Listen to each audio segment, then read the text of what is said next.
কোনটা এটা নেই যেটা চলে বড়টা কোনটা দুইটা কোনটা এটা ম্যান্ডা দিছিলা নি চলো এইটা দিছিলা বড়টা কত ম্যান্ডা মুন্ডে দিছিলা নি আর অনেক চিকন ছিল সুমন জানতে তুমি এইসব কোনটা তার মানে তো যাইলেন বাইক করতে না হালকা হালকা এটা মিশাতে বলে আছে আরে মা বাবরে তুই ফলাটা এই ফলাটা নষ্ট করলি না না তারা দুজনে মিলে নষ্ট করছে মোহাম্মদ কামড়ের মতো মমুজা বলটা ভালো ছিল বাবা বাবা যেন রিকশা তুলে দিয়া বাদাম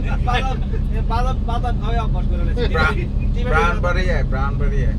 ইয়া মোহাম্মদ রিকশা তুলে যা বাদাম খাওয়াইছে তারা এতরে বাদাম খাওয়া দিয়ে লেছে টিপড়ি ওই ইয়া কই থাকে টাকা কে মোহাম্মদ মোহাম্মদের তো কইলাম আইতো তো কোন জায়গায় জব করে মাদ্রাসা ডুঙ্গি ডুঙ্গি ভূমি দেখো হ্যাঁ এই তুই যাস